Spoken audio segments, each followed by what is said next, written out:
तो आज जो शुरू करेंगे हम वो करेंगे गांधी जी से। What you all know about the Gandhi ji? क्या सोचते हैं आप गांधी जी के बारे में, या गांधी जी की जो आइडियोलॉजी है, what you all think about the ideology of Gandhi ji? आपने बोला नॉन वायलेंस, आपने बोला liberal. How can you justify it? आप कैसे इस चीज को जस्टिफाई करेंगे नॉन वायलेंस के लिए या सत्याग्रह के लिए? कैसे? All right, what do you understand by the word satyagraha? दो वेपन्स थे ना मेनली इनके, सत्याग्रह एंड नॉन वायलेंस। तो एग्जैक्टली अगर हम पूछें तो what do you understand by the satyagraha? Exactly जो सत्य वर्ड है वो कहां से लिया गया है? संस्कृत वर्ड है एग्जैक्टली। अगर आपको पता होगा सत्यमेव जयते, जो हमारा किससे लिया गया है? मुंडका उपनिषद से। ठीक है। और गांधी जी भागवत, जो भगवत गीता है या भागवत गीता है, उसको भी बड़े रिग्रेसली फॉलो करते थे भगवत गीता को। चलिए शुरू करते हैं इसमें।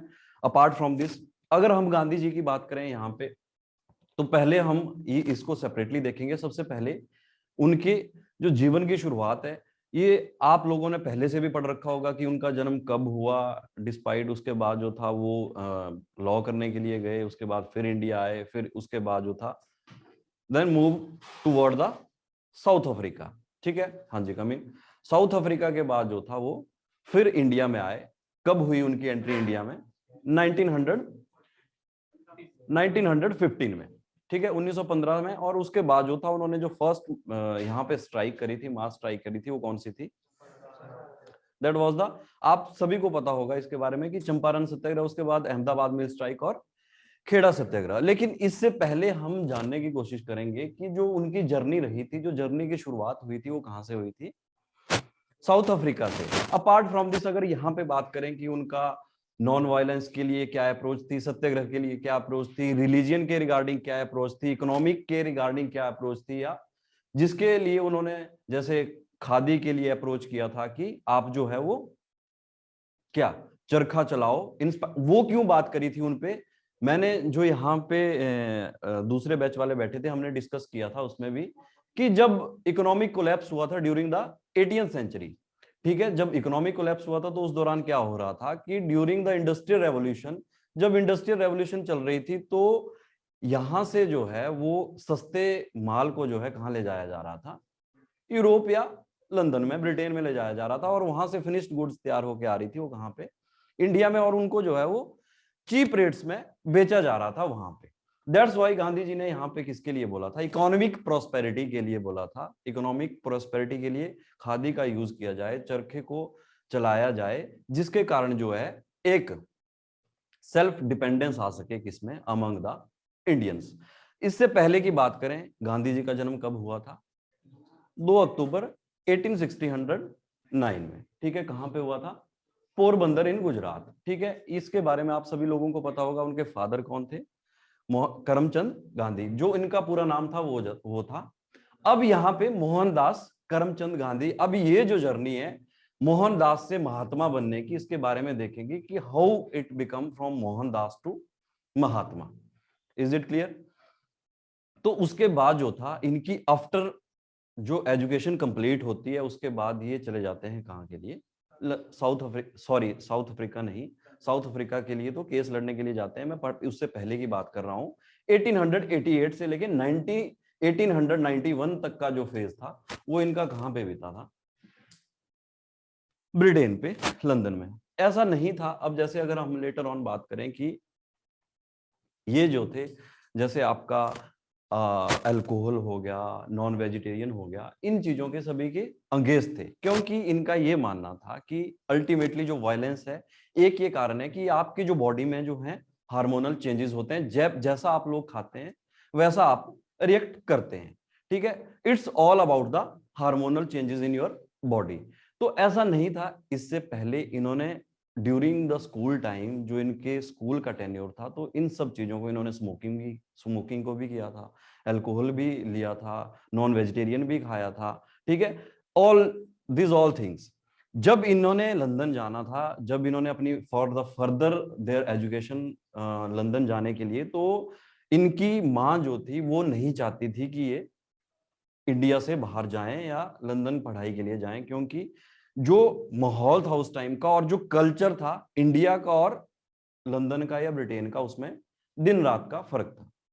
ड्यू टू दैट काफी ज्यादा बाद में इंसिस्ट करने के बाद जो था इनको भेजा गया। लेटर ऑन 3 साल बीते वहां पे उनके, और 1891 में जब वो वापस आए तो 1891 से लेके 93 तक का जो टेन्योर था वो कहाँ पे बीता इनका, इंडिया। और हुआ ये कि जब ये वापस आए तो इनकी मदर की डेथ हो गई थी उनके आने से पहले ही। अब उस टाइम पे ऐसा तो था नहीं था कि मोबाइल फोन थे या एकदम से जो है वो इन्फॉर्मेशन पहुंच जाए। तो इनके ब्रदर ने जो था वो जब आए तो इनको ये खबर मिली आते ही कहाँ पे, इंडिया में। Initially Gandhi ji was not a good orator, ठीक है। जब भी वो पब्लिक स्पीच में जाते थे या जब उन्होंने केस लड़ने के लिए जाता तो उनकी टांगें जो थी वो कांपने लगती थी और जो जुबान थी वो लड़खड़ाने लगती थी। इनिशियल केस में जब वो पहला केस लड़ने गए थे यहाँ पे इंडिया में ही अपना, तो सरदार वल्लभ भाई पटेल के साथ जो उनको केस मिला हुआ था, he was not able to defend that case in the court, ठीक है। तो उन्होंने जो था वो अपने वाला केस किसको फॉरवर्ड कर दिया था और उनको बोला था कि आप जो मेरी फीस है उसको भी रहने दीजिए, और अपने वाला केस जो था वो पटेल के लिए जो था फॉरवर्ड करवा दिया था उस टाइम पे इनिशियल स्टेज में। 93 में अब होता क्या है कि दादा अब्दुल्ला, आप सभी ने ऑलमोस्ट ये नाम सुन रखा होगा, ठीक है। Who is he, who is दादा अब्दुल्ला? Anybody knows? एक्चुअल में जो दादा अब्दुल्ला थे वो एक मेमन मुस्लिम जो मेजोरिटी है, जो मर्चेंट, बेसिकली ये जो था ये मुस्लिम, जो दादा अब्दुल्ला थे ये मुस्लिम मर्चेंट थे। मेमन मुस्लिम जो कम्युनिटी आती है बेसिकली ये शिया मुस्लिम से बिलोंग करते हैं, और पर्टिकुलरली आपका जो गुजरात और सिंध वाला एरिया है वहां पे ये कंसंट्रेटेड है और आज के टाइम पे भी आपको मिलेंगे। तो ये ट्रेड करते थे एट द टाइम कहां पे, अफ्रीका में। अफ्रीका भी आखिरकार किसकी कॉलोनी थी? ब्रिटेन की ही कॉलोनी थी एट दैट टाइम। बट जो अफ्रीका के हालात थे कंपैरेटिवली किसके, इंडिया के, वो ज्यादा खराब थे एज कंपेयर टू इंडिया। क्यों? क्योंकि यस, स्लेव और रेसिज्म को काफी ज्यादा। क्यों? क्योंकि इंडिया में जो था जब ब्रिटिशर्स इंडिया में आए तो यहाँ पे जो था इकोनॉमिक प्रोस्पेरिटी थी, ठीक है। अब मैं अगर यहाँ पे बात कर रहा हूँ, कब की कर रहा हूँ, 1893 की। तो जब मैंने आपको वहां पे करवाया था किसकी, इससे पहले अगर हम देखें जो एंग्लो मराठा वॉर हुई थी, या एट दैट टाइम इस ड्यूरेशन में कौन सी वॉर चल रही थी, एंग्लो मैसूर वॉर। अगर आपको टेन्योर याद होगा कंटेम्प्रेरी, अगर आप इसको जोड़ने की कोशिश करें तो यहाँ पे जो थी वो fourth Anglo Mysore, third Anglo Mysore war, fourth तो 1999 में, और यहाँ पे जो था एंग्लो मराठा वॉर के बाद की बात हो रही है, मराठास के बाद की बात 1893। उसके बाद, उससे पहले हमने देखा जो एंग्लो सिख वॉर हुई थी 1849 तक, ठीक है। तो ये सारा का सारा जो सिनेरियो था, अगर आप इसको, अगर मैं यहाँ पे गांधी पढ़ा रहा हूं तो आपने जो मॉडर्न हिस्ट्री में को रिलेट करने की कोशिश करना कि एट दैट टाइम कंटेम्प्रेरी यहाँ पे कौन से इश्यूज चले हुए थे।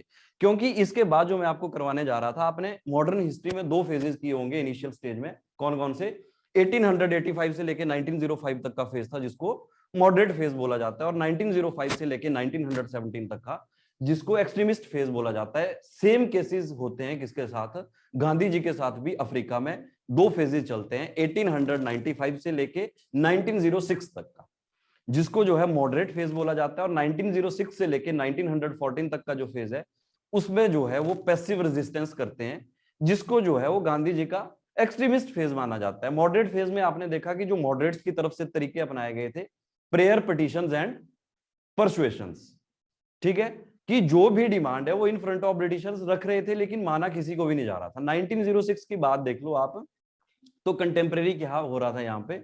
1906 का सेशन किसने प्रिजाइड किया था, है आप लोगों को याद? 1905 का सेशन कहां पे हुआ था? 1905 का 1905 का सेशन, 1906 का सेशन, 1907 का सेशन। मैंने 3 इंपॉर्टेंट सेशन बताए थे आपको। सूरत स्प्लिट हुआ था, उसमें जो प्रिजाइड किया था किसने, रास बिहारी घोष और बोस। इज इट घोष और बोस?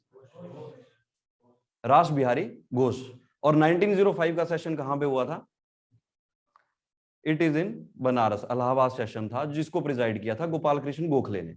1906 का सेशन हुआ था कैलकाटा में जिसको प्रिजाइड किया था दादा भाई नौरोजी ने, क्योंकि यहाँ पे जो सिचुएशन थी, जो दादा भाई नौरोजी थे वो सबके सम्मानीय थे। तो जो कॉन्फ्लिक्ट चल रहा था किसमें, मॉडरेट्स और एक्सट्रीमिस्ट में, तो दादा भाई नौरोजी को आगे लेके आए थे। दैट्स वाई फिर जो 1907 की सिचुएशन थी जहां पे स्प्लिट हुआ, वो आप सब लोग जानते हैं उसके बारे में। मैं क्यों बोल रहा हूं कि सेम दो फेजेस कहां पे चल रहे थे। अगर हम गांधीयन फिलोसफीज को पढ़ रहे हैं या गांधीयन थॉट्स को पढ़ रहे हैं, तो इसके लिए आपको इसको कोरिलेट करना बहुत ज्यादा जरूरी है कि जो यहाँ पे सर्कमस्टांसिस थे और वहां पे सर्कमस्टांसिस थे। ठीक है, दादा अब्दुल्ला जो है इनको केस लड़ने के लिए ले जाते हैं कहां पे, साउथ अफ्रीका के लिए। और इंसिस्ट करने पर उनके, इनका कोई ज्यादा लंबा रुकने का वहां पे कोई विचार नहीं था, लेकिन जो हालात हैं, जो मजबूरियां हैं, जो सर्कमस्टांसिस हैं, वो इस हिसाब से वहां पे तय होते हैं कि गांधी जी को जो है for the next near about कितने सालों के लिए, अगर आप 1893-94 से बाद की बात कर लें और 1914-15 तक, नियर अबाउट 20 से 21 सालों तक अगर रफली बात करें, तो वहां पे रुकते हैं। अब जो इनिशियली वहां पे जाते हैं, केस लड़ने के लिए जाते हैं, सबसे पहले जो वहां के हालात थे वो क्या थे कि रेसिज्म सबसे ज्यादा था वहां पे। रेसिज्म इस हद तक का कि जैसे जो इंडियंस हैं या ब्लैक हैं या गोरी चमड़ी वाले हैं, उनके लिए जो फैसिलिटीज थी वो अलग थी, और जो ब्लैक थे उनके लिए अलग थी।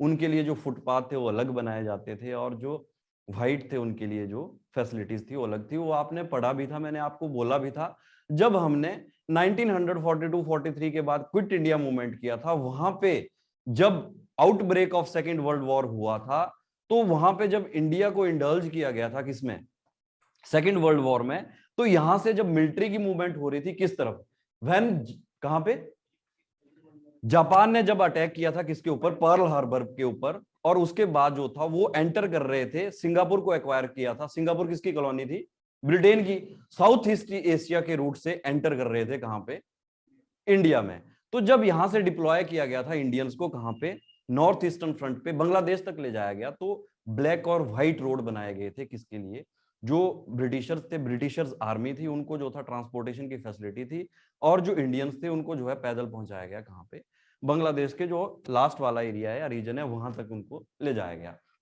तो इस टाइप का रेसिज्म चलता आ रहा था, या रेसिस्ट जो बातें थी वो चलती आ रही थी इस दौरान। ऐसा नहीं था, अब इनको पहले से फॉलो करते आ रहे थे, लेकिन यहाँ पे इंडिया में जो था इस चीज को, जो सिविल लिबर्टीज थी, जो सिविल राइट्स थे, उनको काफी हद तक जो था वो मैनेज किया था। जो हमने देखा कि जो टॉप मोस्ट लीडरशिप थी यहाँ पे जो काम कर रहे थे for the welfare of people. तो जब वो केस लड़ने के लिए जाते हैं, तो वहां पे जो लोगों की कंडीशंस हैं, हालात हैं, उनको देखते हैं, तो देवर, जो गांधी थे वो वरीड अबाउट इट। तो वो बोलते हैं कि यहाँ पे जो है लोगों को, मास मूवमेंट को इकट्ठा करना, लोगों को मोबिलाइज करना, और एक तरफ इनको कंसंट्रेट करके, ताकि जो है वो अपने राइट्स के लिए लड़ सकें।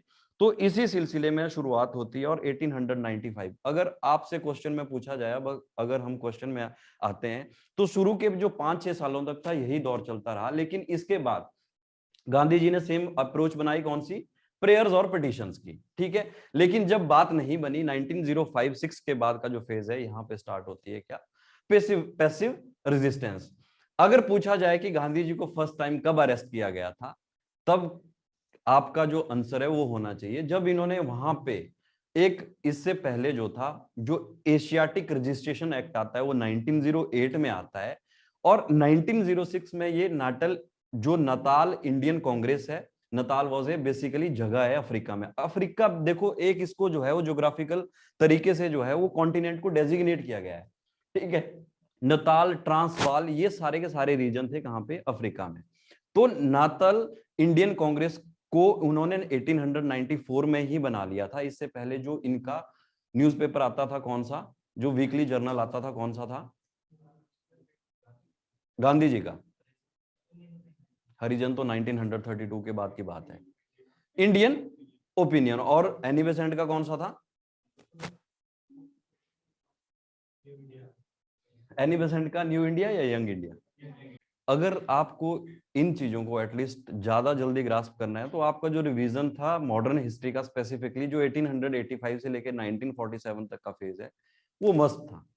ठीक है, अगर मैं यहां पे पूछूं, जो फास्ट अंटिल डेथ किया था इंडिया में, वो कौन कौन से मूवमेंट के दौरान किया था गांधी जी ने, यहाँ पे है कुछ याद आप लोगों को। मैंने बोला यहाँ पे I am not asking hunger strike, मैं बोल रहा हूं fast until death. Anna Hazare communal जो 1932, ठीक है। फर्स्ट, हाँ जी, no idea. Non cooperation movement याद है आप लोगों को, पढ़ा था। विड्रॉ क्यों किया गया था, कब हुआ था चौरा चौरी इंसिडेंट? 5 फरवरी 1922। उसके बाद क्या डिसाइड किया था गांधी जी ने? विड्रॉ किया था। उसके बाद जो था उनको जेल में भेज दिया गया था। अगर आप लोगों को याद है, मैंने बताया था वहां पे जो इंसिडेंट हुआ था, और यहाँ पे जो मेजर ऑफ द लीडरशिप थी कांग्रेस की, वो नाखुश थे इस चीज से। किस चीज से? कि मूवमेंट को जो इतने फुल स्विंग पे थी उसको जो है विड्रॉ कर दिया गया due to the some people, जो वहां पे a group of people set fire on the police station, ठीक है, जिसकी वजह से पूरे के पूरे मूवमेंट को विड्रॉ किया गया। उसके बाद गांधी जी ने जो स्टेटमेंट दी थी कोर्ट में, क्या बोला गया था कि अगर आपको ये लगता है कि किसी भी हाफ में मैं गलत हूं, तो जो आपके कानून में हायर मोस्ट सजा है वो मुझे दे दी जाए।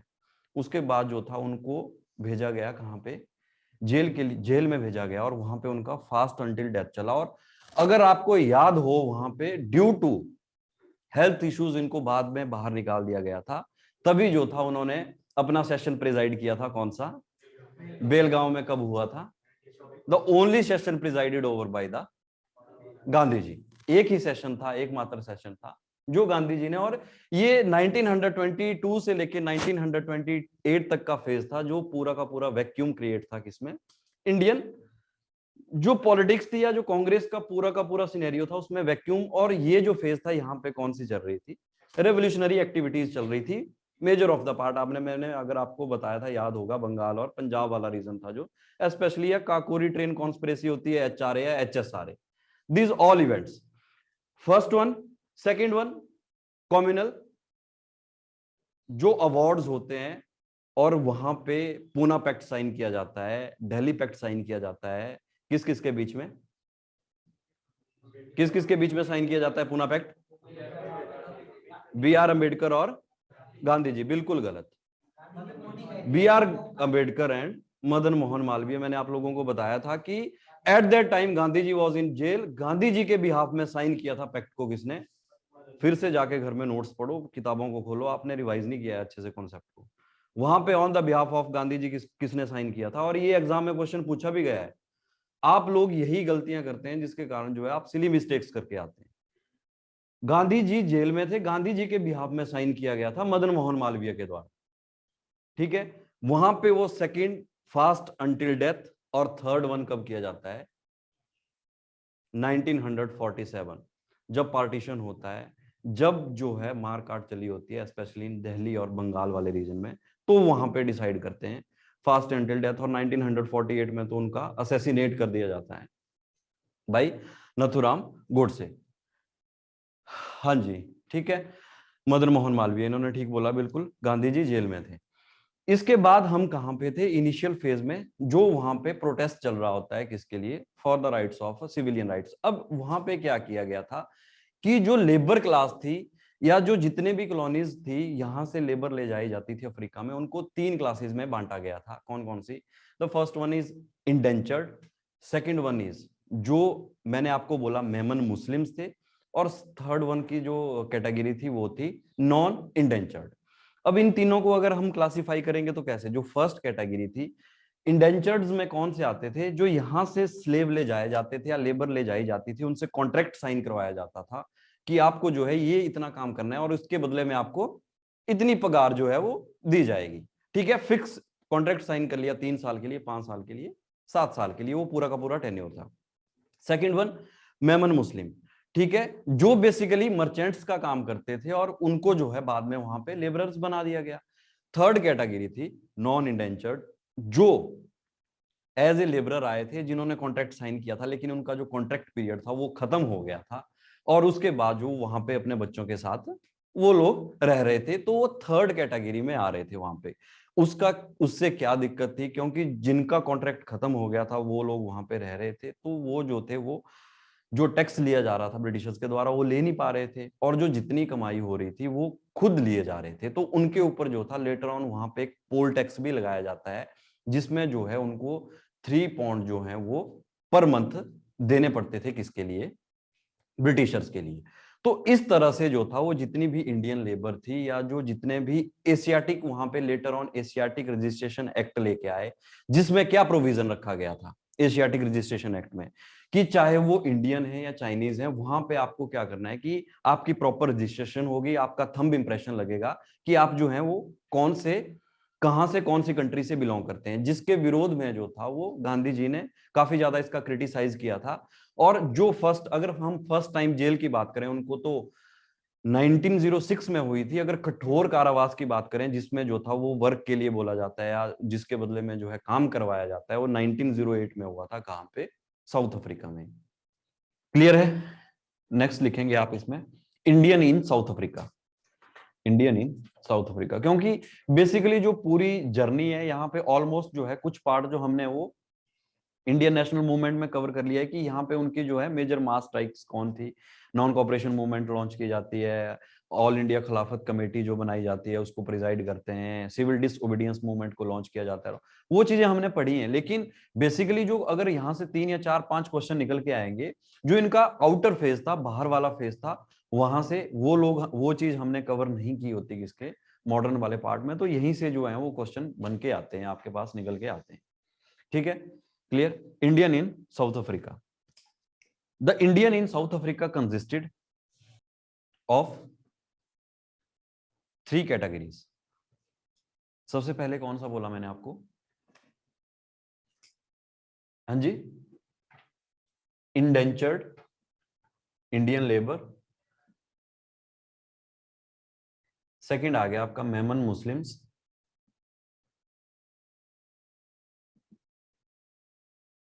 नॉन इंडेंचर्ड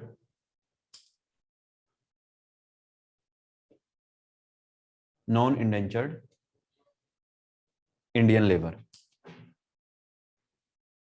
या एक्स इंडेंचर्ड, नॉन या एक्स इंडेंचर्ड, जिनका जो है वो टाइम पीरियड जो टेन्योर है वो एक्सपायर हो गया है।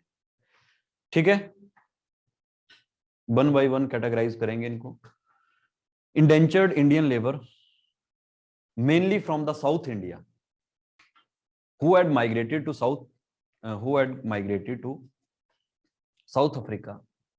अब यहाँ पे जब हम ये बात कर रहे हैं ना इंडेंचर्ड लेबर की, या एक्स या नॉन जो इंडेंचर्ड लेबर है, यहाँ पे जो लेबर, अब आप ये फेज देखो, कौन सा फेज है, कब की बात कर रहे हैं हम, कौन सी ईयर की? 1894-95 की। हाँ जी, रिफॉर्मिस्ट फेज जो भी था। अगर हम बात करें, अब ये जो लेबर्स यहां से जा रहे थे, ये लोग क्यों जा रहे थे? अगर हम उस टाइम के सिचुएशन को इंडिया में देखें, तो यहाँ पे जो हालात थे वो क्या थे? एग्रीकल्चर रिफॉर्म हो रहे थे। Very good. एग्रीकल्चर जब रिफॉर्म हो रहे थे यहाँ पे, तो यहाँ पे जो सिस्टम चलता आ रहा था, जमींदारी, रियोतवाड़ी और महलवाड़ी। तो ये जो लोग थे, ये बेसिकली किससे, किसके सताए हुए थे? रियोतवाड़ी सिस्टम के। रियोतवाड़ी सिस्टम क्या था? What do you understand by the word ryot? पढ़े हैं ना आपने 3 system, zamindari system, ryotwari system और महलवाड़ी सिस्टम। बेसिकली किसने इंट्रोड्यूस किया था जमींदारी सिस्टम को? रियोतवाड़ी सिस्टम को किसने इंट्रोड्यूस किया था? कितना शेयर रखा गया था उसमें? और महलवाड़ी सिस्टम को किसने इंट्रोड्यूस किया था? अल्टीमेटली कितने शेयर की बात हुई थी उसमें? महल का मतलब होता है स्टेट। मैंने जो बताया था, एक ग्रुप बनाया जाता था 10 विलेजेस का, जिसमें जो थे रिप्रेजेंट करेंगे कौन? लंबरदार। जो हेड ऑफ द विलेज है वो रिप्रेजेंट करेगा, वो रेवेन्यू कलेक्ट करके लाएंगे और आगे देंगे। रिवाइज करके आना है इसको। ठीक है, Indian labour mainly from south India, mainly from South India, who had migrated to, यहां तक क्लियर है? लिख लिया है आप लोगों ने? who had migrated to South Africa after 1890, 1890 के दशक की बात है, उसके बाद की बात है। ठीक है, 1890 to work on sugar plantations. ठीक है, क्योंकि यहां पे इस लेवल पे जाके एग्रेरियन रिफॉर्म्स हुए थे। ठीक है, इंडिया में। इससे पहले की अगर हम बात करें, ग्रेट बंगाल फेमाइन कब आया था? 2 बार आया था लगभग, हम जिसको डेजिग्नेट करते हैं। एक आया था, हाँ एक बिल्कुल ठीक बोला आपने, 1943 में आया था। एक इससे पहले भी था, 1770। 1770 का अगर आप याद करेंगे, थोड़ा सा जोर डालेंगे दिमाग में, 1770 में किया था ग्रेट फेमाइन ऑफ बंगाल। क्यों आया, क्या रीजन थे उसके? जब जितनी भी यहाँ पे इंडस्ट्रियल रेवोल्यूशन चल रही थी, मैंने उस टाइम पे भी बताया था आप लोगों को, क्योंकि ये जो यहाँ पे हम इस चीज को कनेक्ट कर रहे हैं, वहां पे लेटर ऑन इसके जो रिप्रिकॉशंस हैं, कॉन्सिक्वेंसेज हैं, वो हमें देखने के लिए मिले हैं। जो लेबर्स जा रही हैं कहाँ पे, साउथ अफ्रीका के लिए। 1770 का फेमाइन आता है। उससे पहले जो सिचुएशन थी वो मैंने आपको बताई थी पूरी की पूरी कहानी, कि जो यहाँ पे इंडिगो कल्टीवेशन के लिए इंसिस्ट किया जाता है, तो बेसिकली जो एग्रीकल्चर है उसको किस तरफ टिल्ट कर दिया जाता है, कमर्शियल क्रॉप्स की तरफ। ठीक है, जब कमर्शियल क्रॉप्स की तरफ बात आएगी, तो जो लोग, अगर मान लो वहां पे ड्रॉट लाइक सिचुएशन है, तो लोगों के पास खाने के लिए क्या है, कुछ भी नहीं है। बेचने के लिए क्या है, कुछ नहीं है। कमर्शियल क्रॉप तो खाएंगे नहीं खुद। ठीक है, अगर उसका, और उसके बाद जो हैवी टैक्सेशन थी वो इस हद तक की थी कि वहां पे कुछ लोगों के पास बचा ही नहीं। जो लोग थे वो कुछ बाहर का, शहरों का रुख कर रहे थे। जो शहरों पे भी जो जितनी भी आपकी हैंडीक्राफ्ट इंडस्ट्री थी, या जितनी भी जो आपकी मशीनरीज थी, उनको जो बेसिकली जितनी इंप्लॉयमेंट दी गई थी, वो सारी की सारी उसको जो था वो क्लैप्स कर दिया गया था। क्योंकि अब काम जो था वो चिपेस्ट लेबर में कहाँ हो रहा था, इंग्लैंड में हो रहा था। सारी की सारी जो थी वो मैन्युफैक्चरिंग करवाई जा रही थी। तो इसी के चलते था वहां पे, मैंने जो बताया था आपको कि, तो जो मैंने आपको वहां पे स्टोरी बताई थी, जो आरसी दत्त अपनी बुक में लिखते हैं वहां पे, और जो सबसे लॉर्ड विलियम बेंटिक की बात भी आती है, जो सबसे बड़े क्रिटिक भी रहे हैं ब्रिटिशर्स के या ब्रिटेन के, मतलब इन फेवर ऑफ इंडियंस में बात करी हुई है उन्होंने, कि the plains of Ganga and Brahmaputra bleaches with the bones of peasants and farmers. मतलब जो जितनी भी गंगा और ब्रह्मपुत्र के प्लेन्स हैं, वहां पे वो पूरे के पूरे व्हाइट हो गए हैं, किसकी हड्डियों से, जो आपके किसान हैं, मजदूर हैं, क्योंकि लोगों के पास कुछ खाने के लिए बचा नहीं है। ड्रॉट लाइक सिचुएशंस हैं, फेमाइन लाइक सिचुएशन है। तो इस हद तक जो हालात थे, ये सिचुएशन थी एट दैट टाइम। ठीक है, तो ये सारे के सारे जो रिप्रिकॉशंस थे वो किसके थे, जो एग्रेरियन रिफॉर्म किए जा रहे थे for the benefit, self benefit of the Britishers, जो ब्रिटिशर्स ने अपने बेनिफिट के लिए। और जो सर्कमस्टांसेस हुए थे, 1857 का रिवोल्ट हुआ था, वो चाहते नहीं थे कि ऐसी सिचुएशन जो थे वो बाद में अराइज हो, तो उसके लिए वो अलग अलग तरह के एक्ट भी लेके आए थे उसके लिए। ठीक है, secondly, mostly Memon Muslims to the merchants, इसमें लिखेंगे आप। फर्स्ट आ गया आपका इंडेंचर्ड, सेकंड में आएगा मर्चेंट्स। मर्चेंट्स में कौन थे, मेमन मुस्लिम्स, या वाइस वर्सा, दोनों की एक बात है। अगर हम मेमन मुस्लिम की बात करेंगे तो मर्चेंट्स की बात कर रहे हैं, अगर मर्चेंट्स की कर रहे हैं तो मेमन मुस्लिम्स जो वहां पे थे। मेमन का मतलब समझ गए कि जो शिया, दो सेक्ट है ना मुस्लिम में भी, कौन कौन से, शिया और सुन्नी। जो शिया वाला सेक्ट था, बेसिकली जो सिंध और गुजरात में प्रेजाइड करता है, ये उनकी कैटेगरी बिलोंग करती है वहां से। देखिए, जो इनकी एक बायोग्राफी आती है गांधी जी की, कौन सी है, my my experiments with truth, वहां पे जिसमें इन्होंने पूरा बताया गया है, उसमें Gandhi ji actually, initially Gandhi ji was very intelligent, ठीक है, बट उनकी जो राइटिंग थी वॉज वेरी नॉट गुड। ठीक है, तो एक ये भी बोला जाता है, एक ये मिथ है, या एक ये कहा जाता है जो आज के टाइम पे भी, कि बोलते हैं कि इंटेलिजेंट पीपल या person have bad hand writing because they think very fast. But ऐसा है नहीं, एक ये मिथ है, इसके बारे में बोला जाता है। डोंट, आपने ऑफेंड नहीं होना इस चीज से, ऑफेंसिव नहीं होना चाहिए। ठीक है, मतलब आप इसको अपने आप को यहाँ पे रख के बोल रहे हैं। मैं तभी बोल रहा हूँ कि आप अपने आप को कंपेयर कर रहे हैं, कि ऐसा नहीं होता। एक ये बोला जाता है, एक ये मिथ भी है, अगर इसको अब अलग अलग तरीके से, कि intelligent people have bad writing because they think very fast. तो गांधी जी के साथ कथन में आता है कि उन्होंने अलग अलग तरीके से जो है, अब वो ऐसा नहीं सोचेंगे कि मान लो जिसकी हैंड राइटिंग काफी अच्छी है कि हम जो है वो, ये एक मिथ जो है वो बनाया गया है। ठीक है, ऐसा नहीं है। ये अपने आपने अपने मन में जो है, इसका कोई वहम नहीं रखना है कि जो जिनकी गंदी हैंड राइटिंग होती है वही होते हैं। ठीक है, तो ऐसा नहीं है। और इसके बाद वो कुछ पार्ट्स जो हैं इसके लिखे गए हैं, और इनकी तरफ से एक स्टेटमेंट भी आती है, निर्बल के राम। मतलब गांधी जी ने बोला था कि हाँ, एक्चुअल में भगवान है। सच में भगवान है, क्योंकि उनके साथ जो 2 इंसिडेंट हुए थे 1314। Sir please repeat the first point. कौन सा फर्स्ट पॉइंट भाई? During this phase Gandhi relied on sending petitions and memorials to the authorities in South Africa and in Britain, hoping that once the authorities were informed of the plight of Indians. निर्बल के राम जो इन्होंने statement दी थी, वहां पे इनके साथ जो 2 इंसिडेंट होते हैं। सेकंड वन, जब गांधी जी इंडिया में आते हैं, जो मैंने आपको बताया 1915 का दौर था, ठीक है। इनिशियली जो है ये 2 सालों तक कोई भी यहाँ पे मूवमेंट नहीं करते हैं। किसके कहने पर? किसके कहने पर? Gopal Krishna Gokhale. Gopal Krishna Gokhale was the political Guru of, क्योंकि इससे पहले अभी यहाँ पे देखेंगे ये जो फेज है वो तो लेटर ऑन आते हैं 1915 में। उसके बाद उनकी जब वहां पे लखनऊ पैक्ट की बात चल रही थी और जो आपका letter on home rule league आई थी, उससे पहले जो है वो गोखले की डेथ भी हो जाती है उसी दौरान। गोखले ने ही इनको बोला था कि सबसे पहले जो है आप पूरे इंडिया को विजिट करो, पूरे इंडिया का टूर करो, नो अबाउट द जो बेसिक नेसेसिटीज हैं, नीड्स हैं, जो बेसिक प्रॉब्लम्स हैं, ठीक है। गांधी जी बोलते थे कि जो भारत है, नेहरू भी बोलते थे कि जो भारत है वो कहाँ पे बसता है?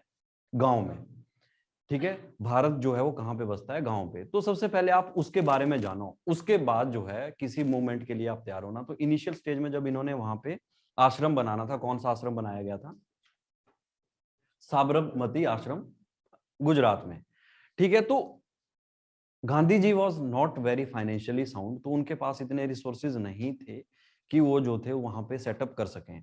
तो वैसे ही चलता रहा। उन्होंने जो था वो फंडिंग लेने से इनकार कर दिया था किसी से भी, ठीक है। और जो उनका स्टाइल था, जो लाइफ स्टाइल था या पहनने का स्टाइल था, वो आप लोग सब जानते हैं कि वो सिर्फ धोती और जो था हाफ नेक, ठीक है, अपर, वो वहां पे उन्होंने कुछ पहना नहीं होता था। तो बेसिकली क्या था कि जब वहां पे साबरमती आश्रम आश्रम का सेटअप करना होता है तो वो बड़े हताश निराश बैठे होते हैं। तो होता क्या है कि विद इन 2 और 3 डेज वहां पे उनके घर के बाहर एक गाड़ी रुकती है। कोई अता कोई पता नहीं, वहां से एक जो पर्सन है दरवाजा खोलता है और 13,000 रुपीज जो है वो उनके हाथों पे रख देता है। वो दिन, वो टाइम, उसके बाद ना वो उससे पहले मिला था वो बंदा, ना उससे बाद मिला था, ना वो किसी के भेजने पे आया था। डोंट नो कि क्या हुआ। तो फिर गांधी जी उसके बाद बोलते हैं कि ये इसने जो इस इंसिडेंट ने जो ये इंसिडेंट हुआ, इसने मुझे पूरे का पूरा हिला के रख दिया था, ठीक है। और सेम इंसिडेंट जब वो लंदन में रह रहे थे तो वहां पे हुआ, क्योंकि अब जो एक कल्चरल डिस्पैरिटी है, ठीक है, इंडिया के और जो लंदन के कल्चर में है वो काफी ज्यादा दिन रात का फर्क है, ठीक है। वो चाहे आप किसी भी बेस में देख लें। तो जो हैंगआउट्स करने के लिए जाते थे अपने फ्रेंड्स के साथ, तो वहां पे क्या है, ट्रेडिशन है कि वहां पे आपको जोक्स क्रैक करने होते हैं। तो जब वहां पे जोक्स क्रैक कर रहे थे तो गांधी जी, अब एक लिमिट होती है, हर चीज की एक दायरा होता है, तो जब वो कंटिन्यूसली बोल रहे थे तो जब वो कुछ मतलब ऐसा बोलने वाले थे तो अंदर से ही आवाज आती है कि बस अब इससे आगे नहीं।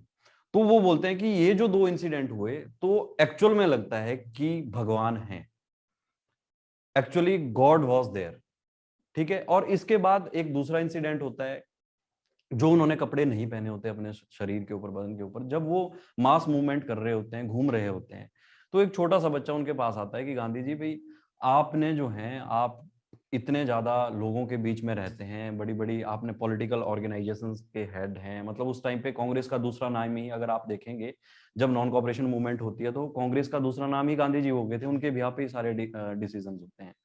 तो उन्होंने बोला कि आपके पास इतने पैसे नहीं है कि आप एक कमीज या कुर्ता जो है वो सिलवा लें। तो उन्होंने बोला कि नहीं। तो बोला कोई बात नहीं, मेरी माँ जो है वो सिलाई करती है, सिलाई का काम करती है, मैं अपनी माता को बोलूंगा कि वो एक जो है आपके लिए, बोलो आपको कितने चाहिए, 1 2 3 4। तो गांधी जी बोलते हैं कि आपकी माँ जो है वो कितने कुर्ते सिल सकती है? तो उन्होंने बोला आप बोलो तो आपको 3 चाहिए, 4 चाहिए, 5 चाहिए, 6? उन्होंने बोला कि मेरे को 40 करोड़। कि मतलब गांधी जी जो थे वो पूरे एज ए पूरे नेशन भारत को जो था वो अपना परिवार मानते हैं। वो अलग बात है, अब आप लोगों के दिमाग में आ रहा होगा, कुछ क्वेश्चंस हैं, कुछ लोगों के चेहरे पे मुस्कान है, गलतियां इंसान से होती हैं, ठीक है। ऐसा नहीं था कि गांधी जी भी भगवान थे, उनसे भी गलतियां हुई, ठीक है, जो हमने देखा। तो उस चीज को हम डिनाई नहीं कर सकते। अपार्ट फ्रॉम दैट, चाहे वो भगत सिंह की बात हो, चाहे वो फॉरवर्ड ब्लॉक के टाइम पे जब वहां पे 1939 के सेशन की बात हो, जहां पे अगेंस्ट काम किया किसके, सुभाष चंद्र बोस के। तो ऐसा नहीं है गलतियां सभी से होती हैं, गांधी जी से भी हुई, लेकिन अपार्ट फ्रॉम दैट अगर उस चीज को एक तरफ रखा जाए और दूसरी तरफ रखा जाए तो उसमें जो है काफी ज्यादा डिफ्रेंसिएशन है। ठीक है, तो बोलने का मतलब है कि पूरे भारत को जो थे वो अपना परिवार मानते थे। ठीक है, लेकिन आज के टाइम पे वो चीजें फॉलो नहीं हो रही हैं। अगर आप बात करें रिलीजियन के ऊपर उनकी थॉट्स को देखा जाए या रिलीजियन फिलोसफी को देखा जाए तो उन्होंने जो था वो काफी ज्यादा इंस्पायर्ड थे किससे, भगवत गीता से। ऐसा नहीं था भगवत गीता को उन्होंने पढ़ा, कुरान से उन्होंने पढ़ा। जब किसी ने उनसे पूछा कि आप कौन से रिलीजियन से बिलोंग करते हैं तो उन्होंने बोला मैं हिंदू भी हूँ, मुस्लिम भी हूँ, पारसी भी हूँ और सिख भी हूँ, जैन भी हूँ, सभी रिलीजियन से बिलोंग करता हूँ। तो ये सबसे बड़ा एक क्या था, तभी उनको सबसे ज्यादा दुख हुआ 1932 के जब जो कम्युनल अवार्ड होते हैं जहां पे बी आर अम्बेडकर के और वहां पे उनके आइडियोलॉजिकल क्लैशेस हो जाते हैं, जहां पे वो सेपरेट इलेक्टोरेट्स की मांग करते हैं, किसके लिए, फॉर द डिप्रेस्ड क्लासेस। उन्होंने बोला कि अगर आप ये बात कर रहे हैं तो विद इन द हिंदूज एक जाति के अंदर ही और ज्यादा खाई पैदा कर रहे हैं। हालांकि गांधी जी इसके खिलाफ थे, किसके लिए, विद इन, कि आप जो डिप्रेस्ड क्लासेस हैं, लोअर क्लासेस हैं, उनके साथ खाना खाने के लिए, और इंटरकास्ट मैरिज, रोटी और बेटी का रिश्ता, उन्होंने बोला कि ये सेपरेट चीज है, इसके अंगेज थे। जबकि बी आर अम्बेडकर ऐसा नहीं चाहते थे। ये लिखा हुआ है उनकी बुक में कि with in the same dining, उसमें जो है वो डिफरेंस रहना चाहिए, अंतर रहना चाहिए। क्यों? क्योंकि आप जो हायर कास्ट हैं, अगर आप क्षत्रिय की बात करेंगे वहां पे भी इंटरकास्ट मैरिजेस कहाँ होती है।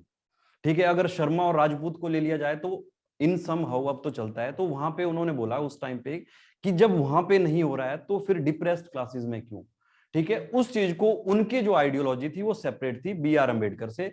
और बी आर अम्बेडकर जो था इन चीजों को वो काफी शुरू से झेल रहे थे, क्योंकि एट दैट टाइम जो लोअर क्लासेस का था, डिप्रेस्ड क्लासेस था, जो शुरू के दिनों में उनको, हालांकि he was very intelligent B R Ambedkar, उनको इसी वजह से जो था वो क्लास में बैठने नहीं दिया जाता था। तो इसी चीज से दुखी होकर उन्होंने जो था अल्टीमेटली लास्टली, तो उन्होंने इसके लिए बात की थी, क्यों वहां पे तब जो है डेडलॉक क्यों हो गया था 1932 के जो कम्युनल अवार्ड हुए थे, सेपरेट इलेक्टोरेट्स की बात हो रही थी। उन्होंने बोला कि यहाँ पे आप सेपरेट इलेक्टोरेट्स की बात मत करो, हालांकि रिजर्व सीट दे दो। वहां पे 71 सीट्स की बात हुई थी, उनको इंक्रीज करके कितना कर दिया गया था, डबल। बोला आप इनको 140 कर दो, 145 कर दो। लेकिन सेंटर की बात है, चाहे प्रोविंसेस की बात है, सेंटर में जो था सेंट्रल लेजिस्लेटिव काउंसिल में, वहां पे भी इंक्रीज उनको जो है फिक्स कर दिया गया था 19%। पर आप ये मत बोलो कि जो डिप्रेस्ड क्लासेस हैं वो उन्हीं को ही वोट कास्ट करेंगे। ठीक है, इससे जो है बहुत ज्यादा दिक्कत हो जाएगी लेटर ऑन। जब बी आर अम्बेडकर की डेथ हुई 1956, तो during the tenure of last year, जो उनकी जिंदगी के अंतिम दिन थे, उन्होंने बुद्धिज्म को एम्ब्रास कर लिया था, इसी के चलते कि मुझे जो है ताउम्र पूरी जिंदगी भर जो है वो इसका दर्द झेलना पड़ा। ठीक है, तो आइडियोलॉजिकल डिफरेंसेस यहाँ पे बी आर अम्बेडकर के भी थे गांधी जी के साथ, सुभाष चंद्र बोस के भी थे अम्बेडकर गांधी जी के साथ, सरदार पटेल के भी थे गांधी जी के साथ, और जवाहरलाल नेहरू के भी थे गांधी जी के साथ। आइडियोलॉजिकल क्लैशेस थे सभी के इनके। ठीक है, यहां तक लिख लिया आपने। Second phase of passive resistance और सत्याग्रह 1906 टू 1940, 1906 टू 1940। देखो पहले क्या किया कि इनको अरेस्ट कर लिया गया। ठीक है, जब इतने सारे लोग थे इनको अरेस्ट कर लिया गया।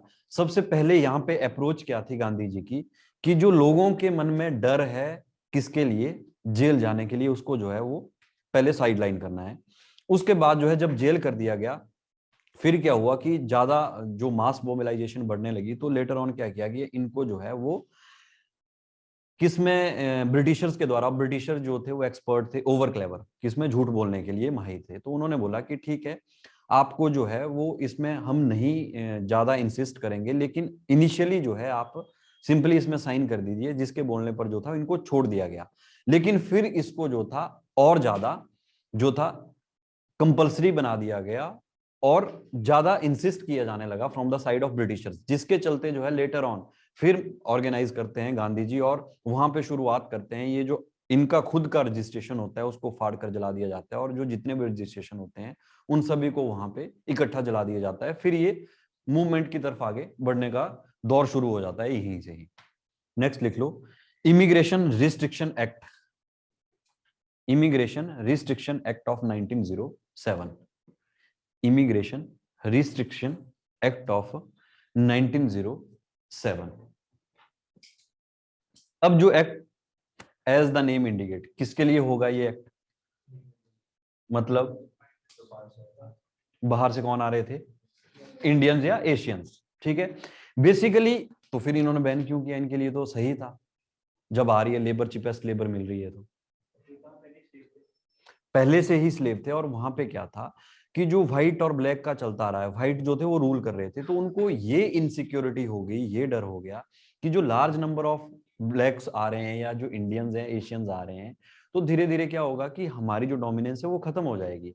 लेबर में ये इंक्रीज कर रहे हैं। और उसके बाद जो गांधी जी का दौर चल रहा था और जो मास मोबिलाइजेशन कर रहे थे, इसी दौरान जो था गोखले एज ए मेंबर जो बनाए गए थे यहाँ पे ब्रिटिश इंडिया के दौरान, वहां पे उनको भेजा गया था टूर के लिए साउथ अफ्रीका, और वहां पे वो गाइड भी करते हैं किसको, गांधी जी को, ठीक है। और वही जो है एक यहाँ पे बेस, अब कनेक्ट करना आप, यहीं पे एक जो बेस ग्राउंड तैयार किया जाता है किसके लिए, गांधी जी के लिए, इंडिया में भारत में आके उन्होंने ही बोला था जब वो अफ्रीका गए, अफ्रीका का टूर करने के बाद आए कि ऐसे ऐसे गांधी नाम से जो है ये हाफ नेक्ड सेंट वहां पे जो है वो मास मूवमेंट चल रही है, और बोला कि अगर इंडिया में आएगा तो शायद यहाँ के जो हालात हैं, कंडीशंस हैं, सिचुएशन है, अगर एक मास लीडरशिप, अगर इस टाइप की लीडरशिप पूरे जनता के लिए, क्योंकि हमने इससे पहले क्या देखा, 1906 की बात कर लो आप, क्या 1905 में पार्टीशन ऑफ बंगाल, ठीक है, पार्टीशन ऑफ बंगाल के बाद क्या आपस में ही ये लोग लड़ रहे थे, आपस में ही सेटलमेंट नहीं हो पा रही थी। 1906 में स्वदेशी एंड बॉयकॉट को लॉन्च किया गया, साथ ही स्वराज को भी लॉन्च किया गया, सेल्फ रूल के लिए बोला गया, सक्सेसफुल हुए। धीरे धीरे 1907 और 1908 में खुद ही फिजल आउट हो जाती है मूवमेंट। रीजन 1907 में जो जूते चप्पल चलते हैं सूरत स्प्लिट में, ठीक है, उसके बाद जो है वो मॉडरेट्स का अलग से और एक्सट्रीमिस्ट का फेज जो है उनको निकाल दिया जाता है और जेल कर दिया जाता है, या कुछ को जो है वो डिपोर्टेड कर दिया जाता है यहाँ से, इंडिया से। तो एक्टिव पॉलिटिक्स से कुछ रिटायर भी हो जाते हैं। तो जो वो वैक्यूम क्रिएट हुआ था उस टाइम पे, उसको फिल अप करने के लिए जो था, जो ग्राउंड तैयार किया गया अल्टीमेटली गोखले के द्वारा, कहां पे, इंडिया में 1915 में जब आते हैं, उसके बाद जब भ्रमण होता है और जो मास मोबिलाइजेशन और लोगों के बीच में जो था, क्योंकि आप देखेंगे कि कुछ दौर तक जो था यहाँ पे, अगर इनिशियल स्टेज में कर लें, वो जो चंपारण सत्याग्रह होता है, अहमदाबाद मिल स्ट्राइक होती है, या खेड़ा सत्याग्रह होता था, वो कौन सी थी, सारी की सारी रीजनल मूवमेंट्स थी। जो फर्स्ट मास मूवमेंट की गई वो कब की गई थी, नॉन कॉपरेशन मूवमेंट 1920 में, जो पूरे ऑल ओवर द इंडिया, जो अलग अलग से जगह जगह पार्ट में जिसको लेड किया गया था 1920 में। यही तो वो बात थी जब मैंने आपको बोला था 1932 में राउंड टेबल कॉन्फ्रेंसिस को खत्म कर दिया जाता है, ठीक है। 1932 में वाइस रॉय कौन थे, गांधी इरविन पैक्ट कब हुआ था, 31 में, ठीक है। सेकेंड राउंड टेबल कॉन्फ्रेंस कब हुई थी, 31 लास्ट में। जब सेकेंड राउंड टेबल कॉन्फ्रेंस हुई थी तो उस टाइम पे वाइस रॉय कौन थे, जब कम्युनल अवार्ड हुए थे 32 में, तब उस टाइम पे वाइस रॉय कौन थे। मैंने आपको अगर याद होगी तो मैंने वहां पे बोला था आपको, जो वॉइस रॉय बनाए गए थे एट द टाइम सिचुएशन को टैकल करने के लिए, याद करने की कोशिश करना, जो सिचुएशन को टैकल करने के लिए बनाए गए थे, क्योंकि यहां से ये क्वेश्चन पूछा जाता है, दो राउंड टेबल कॉन्फ्रेंसेस हुई थी इरविन के टेन्योर पे, लेकिन जो तीसरी हुई थी उस टाइम पे वॉइस रॉय को चेंज कर दिया गया था। क्यों, क्योंकि डेडलॉक हो जाता है, गांधी जी सिर्फ एक राउंड टेबल कॉन्फ्रेंस को अटेंड करते हैं, जो सेकंड राउंड टेबल कॉन्फ्रेंस है, उसके बाद जो इनको आते ही इंडिया में अरेस्ट कर लिया जाता है 1932 में। फिर मैंने ये बोला था कि यहाँ पे जिसको वॉइस रॉय बनाया जाता है, he was very well known about the Gandhi ji, क्योंकि जब गांधी जी इंडिया में आए थे 1915 में, तो he was the governor of Bombay. उस टाइम पे जो थे, जब गांधी जी इंडिया में आए उस टाइम पे वो यहाँ पे गवर्नर ऑफ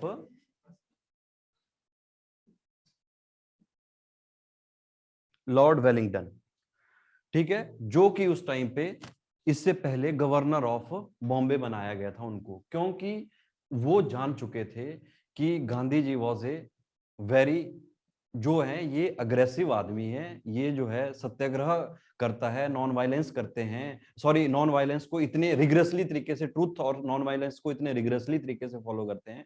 तो इसी सिचुएशन के कारण जो था 1931 से लेके 36 तक वेलिंगटन को वहां पे वॉइस रॉय बनाया गया था ब्रिटिश गवर्नमेंट के द्वारा। और 1932 में वहां पे सेकंड फेज को जो है लॉन्च किया जाता है फाइनली, किसके, सिविल डिसओबीडियंस मूवमेंट, और 1934 में जो है फाइनली कॉल्ड ऑफ कर दिया जाता है, क्योंकि यहाँ पे एक्टिव पॉलिटिक्स से गांधी जी भी रिटायर हो जाते हैं। क्यों? क्योंकि जो इनके आपस में डिसकंटेंट चला हुआ था डिप्रेस्ड क्लासेस को लेके, और उन्होंने बोला कि अब जो मैं स्पेसिफिकली काम करूंगा किसके लिए करूंगा, हरिजन्स के लिए, जो यहाँ पे टर्म दी गई थी हरिजन्स। और यहाँ पे उन्होंने वर्धा में आश्रम बनाया। उन्होंने बोला कि जब तक आजादी नहीं मिल जाती, जब तक हरिजन्स की अपलिफ्टमेंट के लिए काम नहीं होता, तब तक जो है मैं वापस नहीं जाऊंगा कहाँ पे, साबरमती आश्रम में। 1932-33 ऑनवर्ड्स वो सारी की सारी मूवमेंट्स को कहां से, हाँ जी, रिशु वालिया, लॉर्ड वेलिंगटन, तो वहीं से जो है वो सारी की सारी मूवमेंट्स को जो है वो ऑर्गेनाइज करते हैं, और एक्टिव पॉलिटिक्स से 1940 में जो है वो अपना पॉलिटिकल सक्सेसर भी डिसाइड कर देते हैं, किसको, जवाहरलाल नेहरू को, इंस्टेड ऑफ सी राजा गोपालाचारी। ठीक है, राजा गोपालाचारी के ज्यादा चांसेस होते हैं, लेकिन उसकी वजह से उनकी जगह जो है वो किसको बना दिया जाता है, जवाहरलाल नेहरू को बना दिया जाता है लेटर। इमिग्रेशन क्यों, रीजन पता है? एक्चुअल में जो 1933 से लेकर 36 का जो टेन्योर था, वहां पे जो नेहरू थे वो काफी ज्यादा इंस्पायर्ड थे, किससे, लेफ्टिस्ट अप्रोच से। ठीक है, क्योंकि उन्होंने जो आपकी रशियन कंट्रीज हैं, सेंट्रल एशियंस कंट्रीज हैं, उनको काफी ज्यादा विजिट किया था, और वो वहां पे उन लोगों से ज्यादा इंस्पायर्ड थे। तो गांधी जी को डर था उसके बाद जो वो हुआ, क्योंकि जो सुभाष चंद्र बोस थे और जवाहरलाल नेहरू थे वो एक फ्रंट पे थे दोनों, और जो लीडरशिप थी दूसरी आपकी, महात्मा गांधी आ जाते हैं उसमें, सरदार वल्लभ भाई पटेल आ जाते हैं, सीनियर लीडरशिप, राजेंद्र प्रसाद आ जाते हैं, वो राइट विंग की तरफ चले जाते हैं। तो एक वहां से गैप बनना स्टार्ट हो जाता है। तो उनको डर था कहीं कि स्प्लिट ना हो जाए इस बीच में। लेकिन ये 3-4 साल का फेज रहा था उनके दौर में, जिससे वो काफी ज्यादा प्रभावित थे, किससे, सोशलिज्म से, या रशियन रेवोल्यूशन से, जो आज भी चल रही है रशियन रेवोल्यूशन।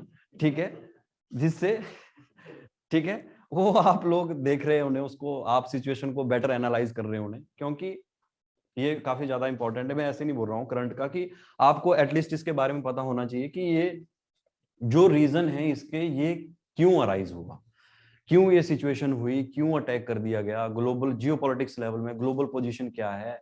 ठीक है, अगर यहाँ पे इंडिया रशिया के साथ कमिटमेंट कर रहा है, इंडिया रशिया को सपोर्ट कर रहा है अंडर द कर्टेन, तो क्यों कर रहा है, यूक्रेन के साथ क्यों नहीं आ रहा, या फिर उसके जो है ओवरऑल रिपरकशंस क्या देखने को मिलेंगे। अब वही तो हुआ है। अगर हम 1900, अगर आप लोगों ने इसके बारे में पढ़ा होगा, सेकेंड वर्ल्ड वॉर के टाइम, सेकेंड वर्ल्ड वॉर का इनिशिएशन कैसे हुआ था, शुरुआत कैसे हुई थी, पता है आप लोगों को? वो तो बहुत बाद की बात है, हम इनिशियल बात कर रहे हैं। आप 1942-43 की बात कर रहे हैं।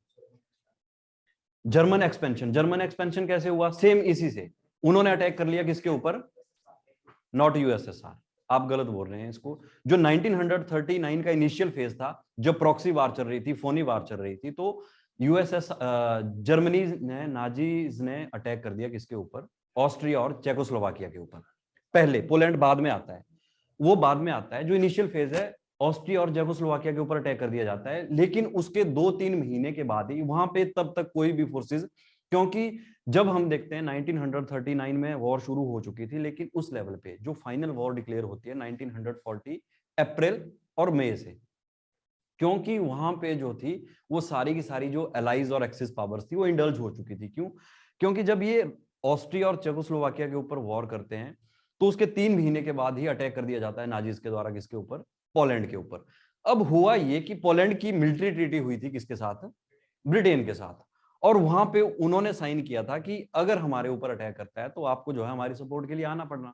तो वहां पे मजबूरन जो है इनिशियल स्टेज में रशिया जो था वो जर्मनी के साथ था, इन्होंने सीक्रेट ट्रीटी साइन की थी कि हम साथ में मिलकर लड़ेंगे और पोलैंड को आधा आधा बांट लेंगे, आधा जो है वो नाजीज के पास चला जाएगा जर्मनी के पास, और आधा जो है वो रशिया के पास आता है। हुआ ये 2 महीने के बाद सिचुएशन उल्टी पड़ गई। वहां पे जर्मनी जो नाजीज हैं वो अटैक कर देते हैं रशिया के ऊपर से। अगर आपको याद है, मैंने बताया था आपको, ऑपरेशन बारबरोसा लॉन्च किया जाता है, तीनों फ्रंट्स पे अटैक किया जाता है, किसके ऊपर, रशिया के ऊपर, और पूरी तबाही का मंजर होता है उसमें। और यहां से फिर जो रशियन है वो किसके साथ आ जाते हैं, यूएसए, यूके और दूसरी, हाँ, एलाइज पावर के साथ, जो एक्सिस पावर के अंगेंस्ट। और यहां से जो गर्मियां थी 1940 की, यहां से जो था वो एक्चुअल शुरुआत होती है किसकी, वॉर की, और फिर बम्बार्डमेंट स्टार्ट होती है कहाँ पे, लंदन में, जो आज तक के इतिहास में 1000 सालों में नहीं देखी गई थी। जो वेस्टमिंस्टर है वहां पे बम फेंके जा रहे थे, ठीक है। और उसके बाद जो था वो 1942 तक आते आते फिर जापान भी इंडल्ज हो चुका था, जिसने जो था पर्ल हार्बर में अटैक किया, कहाँ पे, हवाई आइलैंड पे था, जो नेवल बेस था बेसिकली किसका, यूएसए का। फिर यूएसए भी इसमें पार्टिसिपेट करता है। ऐसे ही शुरुआत होती है इस पूरे के पूरे सिनेरियो की।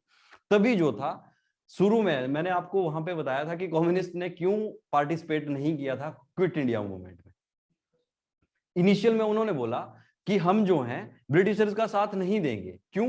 क्योंकि ये तो इंपीरियलिस्टिक पावर है, ये लड़ रहे हैं किसके लिए, एक्सपेंशन के लिए, इंपीरियलिस्टिक है। लेकिन जब क्विट इंडिया मूवमेंट को लॉन्च किया जाता है और लेटर ऑन जब ऑपरेशन बारबरोसा अटैक कर दिया जाता है रशिया के ऊपर, तो ये बोलते हैं कि ये किसकी लड़ाई है, वॉर ऑफ कॉमन पीपल, आम आदमी की लड़ाई है। वहां पे स्टेटमेंट कर दी जाती है। तो हम क्विट इंडिया मूवमेंट को सपोर्ट नहीं करेंगे, ब्रिटिशर्स को सपोर्ट करेंगे। क्यों?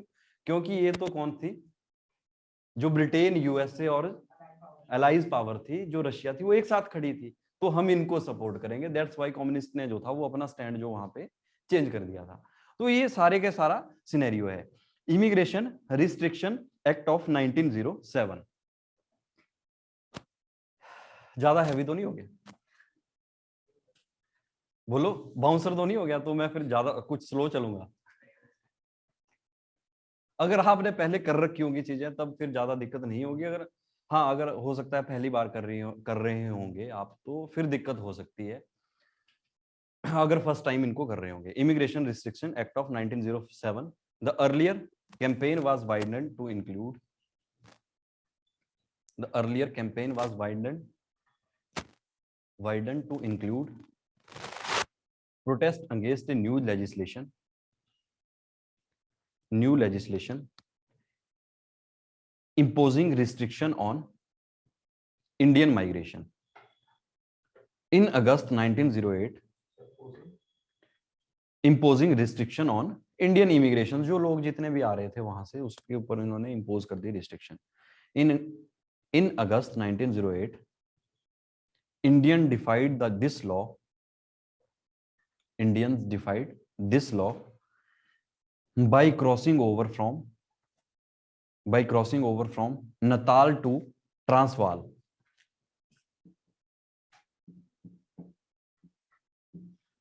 Natal to Transvaal,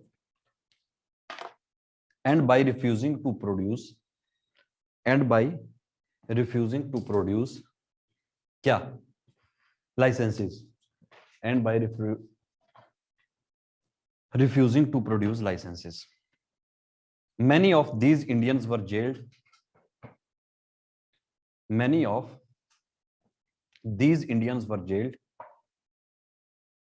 Gandhiji jailed in October 1908. ये सेकेंड टाइम इनको जेल में डाला गया था, और ये जो था कठोर कारावास था इसमें फर्स्ट टाइम पे जो दिया गया था इन जेल। हाँ जी, 1908, अक्टूबर 1908। यहां तक क्लियर है? कुछ समझ ना आया हो? ठीक है, तो इसके बाद का जो है हम कैरी फॉरवर्ड कल करेंगे। आज की क्लास में इतना ही। जो आपको मैं करवा रहा हूं उसको डेली के डेली रिवाइज कर लो, ठीक है। और बेसिकली जो यहाँ पे रिलेटेड है, बेसिक जो मेन मूवमेंट्स हैं उनको आप एक बार रीड आउट करके आना, ताकि आपको फिर दिक्कत नहीं होगी, ज्यादा इजीली रहेगा ग्रास्प करना, रिटेन करना। उसके लिए एक बार इसको पूरा ओवरऑल पढ़ के आना। बेसिकली जो इंडियन नेशनल मूवमेंट का फेज है 1917 से लेके 1947 तक। Okay, thank you very much, see you in the next lecture.